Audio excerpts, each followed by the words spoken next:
As people gather today, many opinions will be voiced around the circumstances that led up to the death of Megan Reid. Many will introduce themselves as experts in their field. The reality is no one will ever know Megan's mind like Megan did, but sadly, the nature of why we are here explains in itself why Megan cannot speak for herself today. I am a friend of Megan. My name is not important, but believe me, if we leave here with no real action, we continue to apologise in ways that lack sincerity. You may hear from me again, or maybe, like Megan, you'll hear about me. I cannot speak for Megan, but as someone who has journeyed alongside her, and we have faced many of the similar battles, I will try and share in a way that you may understand the reality of mental illness and being in the mental health system.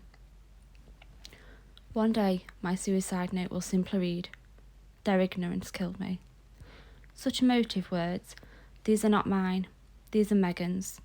These were shared online years before her death as she blogged about the battles. These words did not appear to me to be impulsive or an outburst, but steadily a theme I saw in her posts. And as I read her letters that she sent to me, I can see Megan was beautifully articulate in her ability to express herself, yet within the mental health system so often she felt unheard by those who are labelled as professionals. I'm sure many professionals want to believe this was unpreventable. They don't like admitting they failed, but having seen friend after friend die, I can't accept that. I believe more could have been done to prevent this over the course of Megan's time in services. 4 years before Megan died, she shared, "One of the nurses said to me today, as much as I hope what I'm saying isn't true, I don't think you will be here to get to 30, and when you go with a bang." Megan never did make it to 30, but this wasn't a bang like a firework. It was a beautiful young lady who brought so much joy to her family and friends, taken tragically, and in my opinion, a risk that professionals were aware of and could have done more to stop. Over the course of her life, she shared a lot.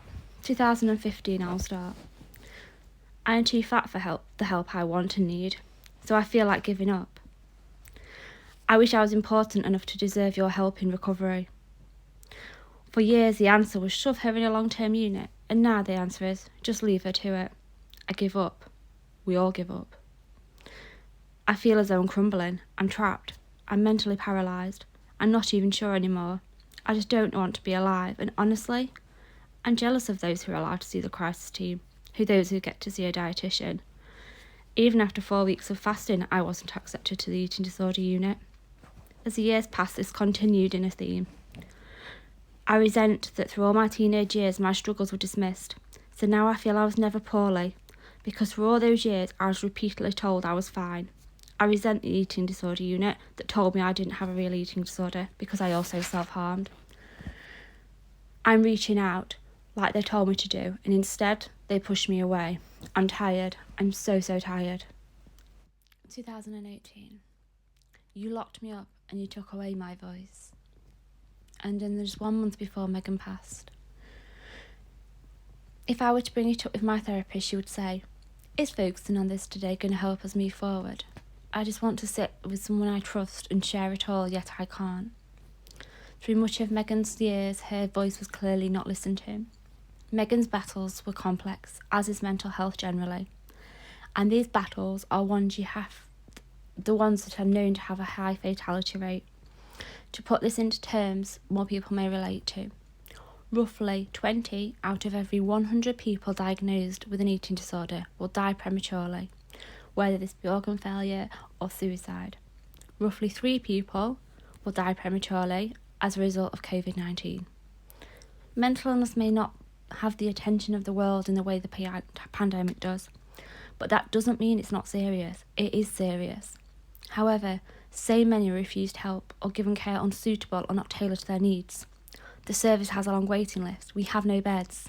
You don't meet the criteria. BMI is one of the reasons that so many are refused help, despite an eating disorder being a psychiatric illness, that so many are refused on this one physical symptom. Other reasons include being high functioning, not functioning enough, self-harming, suicidal ideation. In reality, combining these with an eating disorder makes the risks even higher, yet they are given as a reason by many services, including the ones Megan was trying to access, as a reason to refuse an admission to withhold specialist therapy. Eating disorders are the deadliest illnesses of all psychiatric illnesses. Megan, on a number of occasions, was unable to access specialist help based on her previous self-harms and suicide attempts. Megan wrote, "Every time I read a tribunal report, it always states, 'I don't have a real eating disorder.' Each time I get the report, this line single-handedly kills me." Megan would speak of wanting support for her eating disorder, but shared again and again how she felt like a fraud, was invalidated, and told her weight was not low enough, or her self-harm was too severe. So often, if a patient puts in a complaint of how they felt unsupported or could not access a service, the professionals say they're sorry for that it was a misunderstanding, they're sorry the patient felt that way, and how support was available. But is it?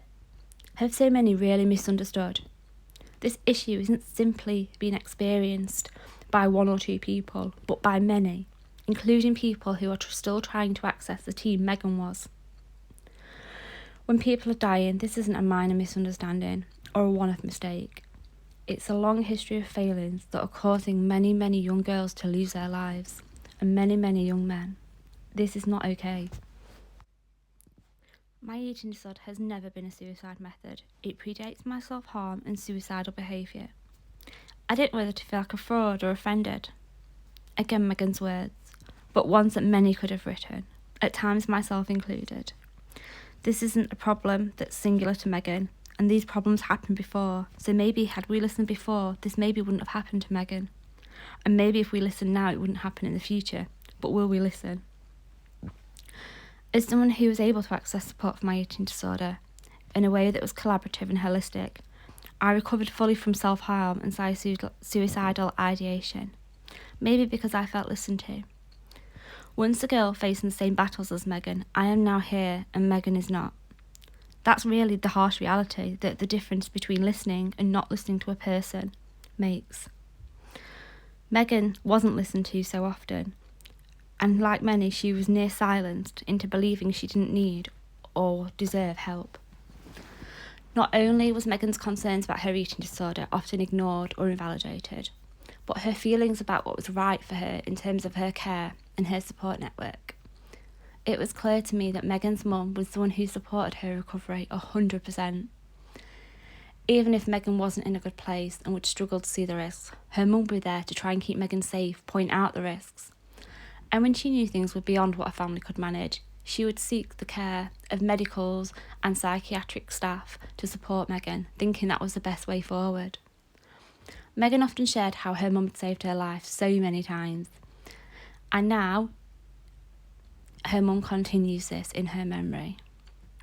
However, just as Megan felt unheard in terms of her struggles, she was often unheard in terms of the way she felt about her family and the way they supported her. So often her family's efforts to keep her well were disregarded or worse, judged. Reflecting on the issues surrounding her jumping out a window, Megan put into writing, "I feel so trapped by mental health services, so ignored and invisible. I want to see Dr. Kerr and be listened to before I end up doing something else to escape. I want to be safe, but they make it so difficult for me." Along with this was a letter Megan wrote about her struggles with Cedar Ward, and then she added, "Why did I start eating again? Because of Mum's support. Since Mum found out about my overdoses, she's taken me to A&E and saved my life, yet apparently home is toxic and not the ward. Does this make sense?" Well, Megan, no it didn't. Megan was trying to vocalise her feelings of being mistreated on the ward, but they went unheard. She tried to share how her mum was her strength in recovery again and again, and yet she felt unheard. Feeling unheard, in my experience, not only increases the need for maladaptive coping mechanisms such as an eating disorder, self-harm, suicide, but it makes you feel like you are a mental patient, insignificant. In treatment in the general hospital for injuries she sustained, she said, "I don't get treated like a mental health condition here. I am a person. How sad that a mental health system leaves a patient feeling stigmatised, yet those with no real expertise in psychiatric care were able to give her care that made her feel worthy. Surely the mental health services shouldn't be the ones who were creating the stigma." Today I ask you to consider, How would you feel if again and again the long-standing eating disorder you battled was belittled? How would you feel if the services made you feel as though someone had taken your voice and instead of asking how you felt, continued to make assumptions? How would you feel if the family who battled so hard to advocate for you and keep you safe were called toxic and staff tried to create a barrier to stop you being with them, meaning instead you was left on a ward that made you feel voiceless, alone and abused? Would you want this care for yourself? If your daughter was treated in this way, would you feel services had done all they could? Because I wouldn't. Megan had experienced the pain of seeing someone she loved pass as a result of mental illness. Her friend Katie. When Katie passed, Megan said, "This was preventable." And today, us who knew Megan are saying, this was preventable. Megan taught so much because Megan listened. She gave her heart to helping others achieve the recovery she wanted for herself and all her friends. One day, sharing about an achievement she made with Katie, she said, "She stopped saying I wanted to die and instead turned to me and said, 'I want them to hear me.' Katie wanted a future, but she also wanted to be heard, respected, listened to, seen, believed, supported, and so much more. And the way she discovered to express all that was to engage in specific behaviour. And one day, the distress of not being heard, believed, supported, pushed her too far." Katie had learned that her voice was a way to express her feelings, but then, as Megan said, she feared that one day, not being heard, not being believed, not being listened to was what pushed her over the edge. This was Megan's words about the loss of Katie. We can't speak for Megan, but looking at her words of wisdom, I believe that this maybe explains somewhat of what went wrong in Megan's battle.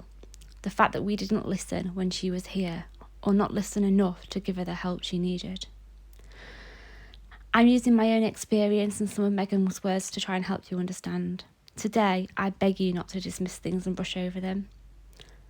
Megan felt her voice was unheard by so many. Now Megan is no longer here. Her mum Joanne fights to seek some kind of justice for her daughter. Nothing will bring back her beautiful daughter, but you can give her the chance to be heard and a chance to have feelings acknowledged. Megan believed everyone had potential for recovery, yet as the years went on, her hope for her own started to dwindle. The years have been ignored, invalidated, may have added to her feelings of hopelessness, I believe. Megan was kind, determined, a daughter, a sister. She had the potential to become a children's nurse she had dreamed of. She helped so many, with her charity that she started, the Recovery Shoebox, with her work as an expert by experience. Yet in her own care, her voice so often went unheard. I beg that today we don't repeat the mistakes. I beg that you listen to her mum and her family and give them a chance to speak about their beautiful daughter Megan and get justice in her memory. We can't bring Megan back, but we can listen, learn and offer the family the justice they are fighting for. The final words of Megan's I will share. I want to keep on fighting for my freedom because I want freedom to go out there and stop others from feeling this way. And even if I can help just one person for 1 second feel anything more than worthless, my life will have had meaning. Well, Megan, your life had meaning.